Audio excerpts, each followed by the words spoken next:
Happy Sunday po sa inyong lahat. We are actually on the 5th Sunday of Lent and we are going to reflect on the woman caught in adultery.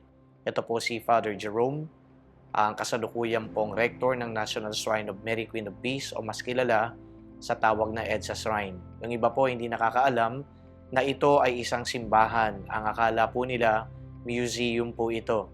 Pero ulitin ko at lilinawin, simbahan po ang EDSA Shrine. At meron pong mga pari na nakatalaga dito. Isa nga po ako at 3 pa. Merong vice rector, merong attached, at saka merong isang guest priest. Ngayon po, pagtuunan natin ng pansin at pagnilayan ang banal na ebanghelyo tungkol nga sa babae na nahuling nakikiapid. Maganda po yung tanong dito ni Jesus. Meron ba sa inyong walang kasalanan? At sinabi pa niya, sige, batuhin nyo na yung babae. Yun din po ang tanong ko sa inyo. Meron ba sa inyong walang kasalanan? Palagay ko, lahat po tayo ay hindi makakaklaim na wala tayong kasalanan. All of us are sinners. All of us are committing something that is against the law of God. Ang kailangan lang po natin dito, admission and acceptance. That's number 1. That we accept and admit that I am a sinner. That we are sinners. Very basic po yan. Dahil kapag hindi po tayo tatanggap sa sarili natin na hindi tayo nagkakasala, wala pong maganda na mangyayari sa pakikipag-ugnayan natin sa Diyos. We will reject, we will deny this relationship because we think and we believe that we are so good.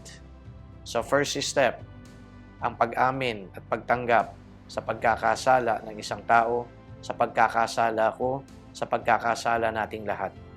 Kapag may pag-amin at may pagtanggap sa sarili kong pagkakamali at pagkakasala, ang susunod po dito ay ang paghingi ng tawad sa Diyos. Sabi po ni Jesus doon sa babaeng nahuli nakikiapid, go and sin no more. Kapag humingi na po tayo ng tawad sa Diyos, tama po, go and sin no more. Huwag na po tayong magkasalang muli. Kasi po ang lalabas ito, parang pinaglalaruan lang po natin yung sakramento ng pangungumpisal kung saan natatanggap natin ang pagpapatawad ng Diyos. But we are not like that.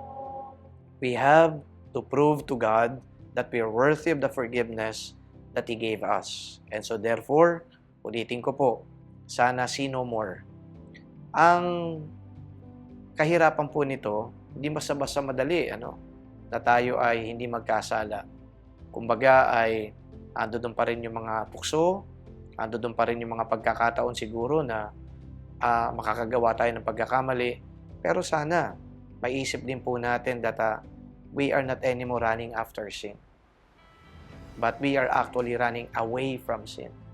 So there is a great deal of difference between the two. A person who runs after sin, parang ako pa ngayon talaga ang gumagawa ng pamamaraan para magkasala. But no, that is not the way we should be. But we should run away from sin. Umiiwas ako sa pagkakasala, pero yung nga lang talaga, maaaring nahuhulog pa rin, maaaring, sabi natin ay nagkakamali pa rin. But I guess, the Lord is also going to look down on us and be merciful to us. Because at least, we are showing the desire to change and to mend our life. So yun lang po yung dalawang mahalaga po na gusto kong sabihin ho dito. At kung meron man pong idadagdag, we are not here to condemn other people. Even God does not condemn. And we heard in the gospel that God forgives. He neither condemns nor simply judges anyone based on what this person does. Pero siya ay nagbibigay ng pagkakataon para ang taong ito ay magbalik loob sa Kanya. Sana may pangunawa po tayo sa ating kapwa. Sana meron din tayong patience at sana meron din tayong kapakumbabaan. Hindi nagmamagaling thinking that we are better than the rest. We are all sinners in the eyes of God. We are all in need of His compassion and forgiveness. Amen.